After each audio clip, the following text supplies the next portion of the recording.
In previous videos, we put down new tongue and groove flooring, framed the angled ceilings and walls, leveled the floor, fitted door jambs, then lined the walls and ceiling of our filled-in veranda remodeling project. In this video, we'll be painting walls and ceilings with fake and real tongue and groove right next to each other, and want this to not look too obvious, which we can do with good preparation.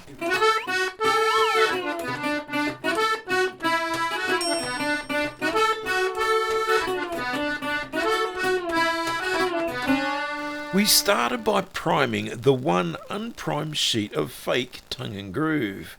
This is a medium density fiberboard, or MDF, with grooves in it so it looks like tongue and groove. Well, once it's painted, that is. We're using a 4-in-1 primer sealer stain blocker and undercoat, where the first coat seals the MDF from moisture, blocks any oily marks from leaching through, and primes it ready for the undercoat. It soaks paint up like a sponge, so it takes a while to apply, which is why we've used pre-prime sheeting everywhere else for this project. We used unprimed sheeting in another part of the house, and it took ages to paint. Particularly because we were using a brush, which we had to do because a roller just wouldn't get into the grooves properly. The next stage is all the gap filling, all the gaps between these sheets. To start with, I'll just use some gap filler in a tube, because that can squeeze into all the larger gaps, get it in there nice and quickly. Then use a damp cloth to wipe it all down. That's stage one, and then the next stage is to fill in all these tiny little brad holes. They're not very big, but they still need to be filled in, but because they're so small, they're quick. For the brad holes, we use this stuff and a palette knife, and we need to go over every brad hole, making sure we get all of them and not leaving any excess filler, otherwise we have to sand this off later. Right, in areas where we've made mistakes with the router there, we need to use this filler, because the other one's a little too flexible. Won't really fill that gap in properly. Also, where the sheet's cut is a little rough here, we have the other gap filler that's filled in the majority of the gap inside, but to get the surface nice and smooth, that stuff's not so good, so we use a bit of this. Just bring it right to the very edge. And then once it's gone off, just sand it. Alright, we spent a whole day gap filling every part of this room that we can think of. There's still a few bits to do, and we've cleaned down all these original walls. We're now in the process of scraping all the loose old paint off, and spots where paint has run on the edge of something that was mounted up there at some point, and we don't want to return it to perfect finish, but we just want to clean it up. Get rid of all the blobby little bits of paint and all the edges and parts that overrun and all the loose stuff that's coming off. Fill in all the holes from various bits of hardware that was fitted on here, but still retain some of the character, because it's the character we like. You see the little bits of blob in the corner? Just pull it out with this grater that's a particularly stubborn.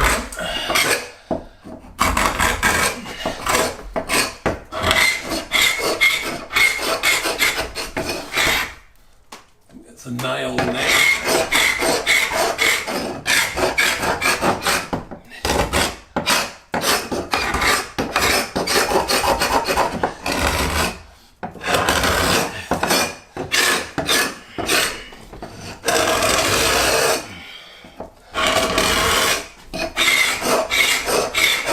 Our next trick is to scratch our fingernails down the blackboard.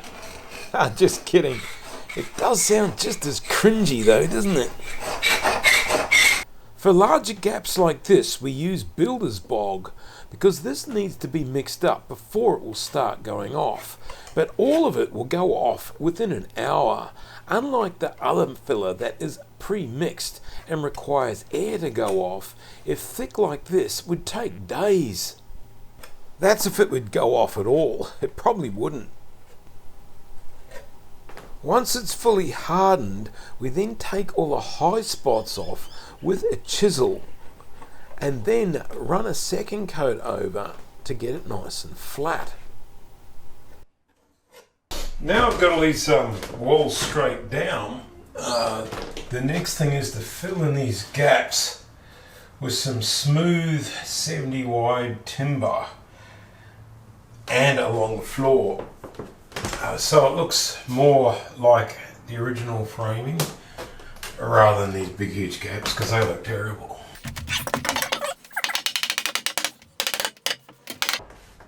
Like a glove.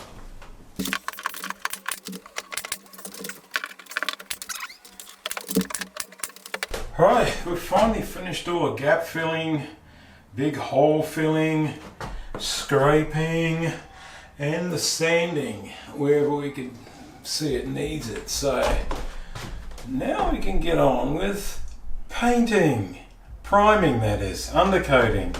All this needs to be re-undercoated because we really have no idea what the previous person that painted these walls, what they did as far as prep work goes. So whatever's come off that's loose is fine, but we need to put primer on because then our paint will stick a lot better then.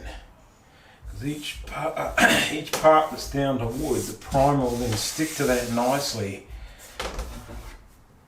Whereas the top coat that's still left, if it hasn't come off during my scraping, it can stay there. It's not coming, it's not going anywhere. So that's the next great job.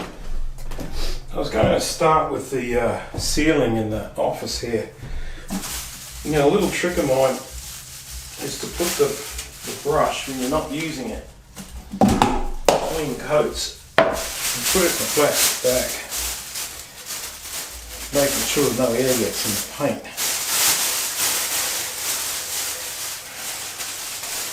Saves you having to wash the brush out each single time. Now that paint was stirred up really well a couple of days ago, so now we'll get on with it. This has had one coat so far, which is a primer coat, but it really needs a second coat.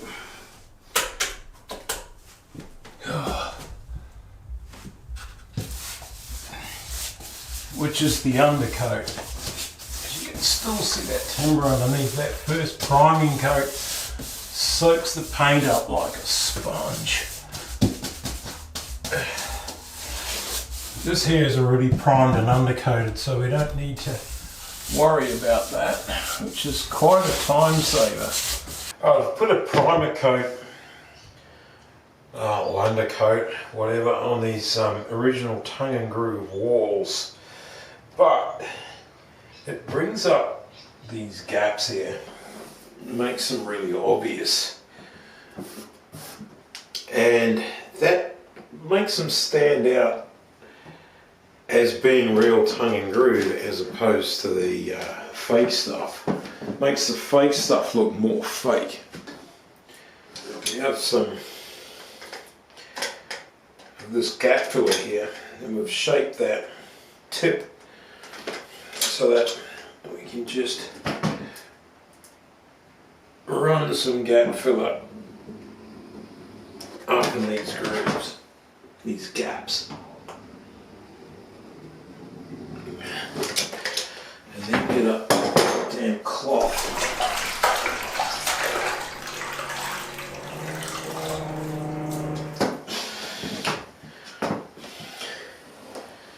Run that down into the groove. Wipe it away. The stuff stuff's basically just thick acrylic paint, so which is what the undercoat is. Didn't quite make it all that one, so squeeze a bit more in there. Make sure you get that tip in the right direction. A little bit up there, a little bit up there, down there.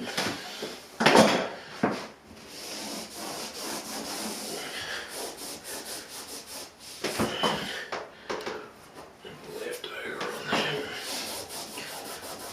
That makes it look more even, more like fake tongue and groove. Right, with this original section of wall here, we have this bracing which is quite rough. It doesn't really line up properly, so we've got a gap between this plank on the outside and the framing piece, which has got all sorts of bits of paint in it, and so you have a bit of a gap, then it's filled, then it's not. So we really need to fill all that in. And then there's the gap between this and the wall, which is fairly consistent, large and open, so we can actually leave that. But in here, where the new bit of timber meets the original wall, the gap sort of varies a fair bit as well. So I need to fill in all that, and the same along the bottom and along the top.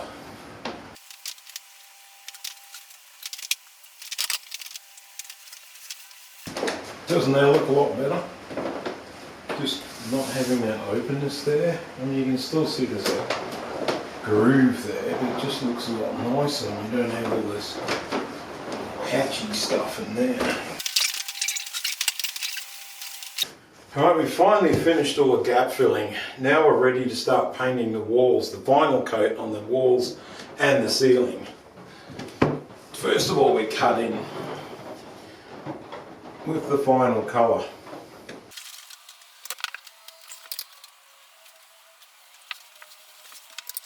We decided to do all the walls with a brush because by the time we'd cut in these small rooms, there wouldn't have been much left to do with a roller.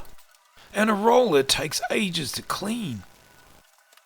These walls we did some time ago when we joined the carport onto the house, and the real tongue and groove boards, they basically just need touching up.